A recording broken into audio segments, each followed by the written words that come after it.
Αν είσαι γυναίκα πάνω από 40-45, μπαίνεις στη γοητευτική περίοδο της κλιμακτηρίου και της εμεινόπαυσης. Να ξέρεις, είναι μια μεταβατική περίοδος προσαρμογής του οργανισμού, γιατί αλλάζουν τελείως οι ορμόνες σου. Μέσα στις άλλες ενδιαφέρουσες αλλαγές που θα δεις να συμβαίνουν στο σώμα σου, συμβαίνουν και πολλές αλλαγές που αφορούν το στόμα και τα δόντια σου. Η αίσθηση ξυροστομίας στεγνώνει το στόμα σου, οπότε αυτό μπορεί να σε δυσκολεύει στην κατάποση, αλλά να έχεις αλλαγή και στην αίσθηση της γεύσης.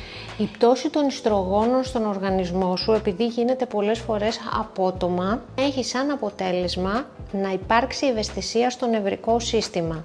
Από αυτό δεν ξεφεύγει και η περιοχή του στόματος. Μπορεί να γίνουν τα δόντια σου πολύ πιο ευαίσθητα. Μπορεί να νιώθεις ότι πονάνε όλα τα δόντια σου μερικές φορές ή μέρη του στόματός σου.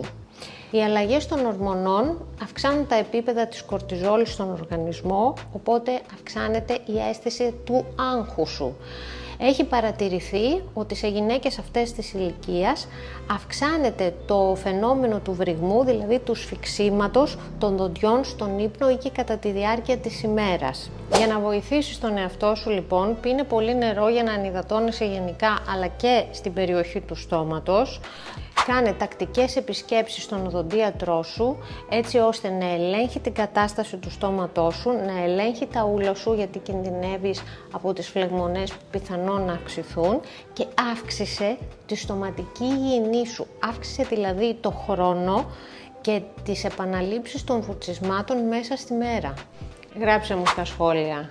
Είσαι κι εσύ γυναίκα σε αυτή τη γοητευτική περίοδο? Ποιο είναι το νούμερο 1 σύμπτωμα που έχεις παρατηρήσει στον εαυτό σου?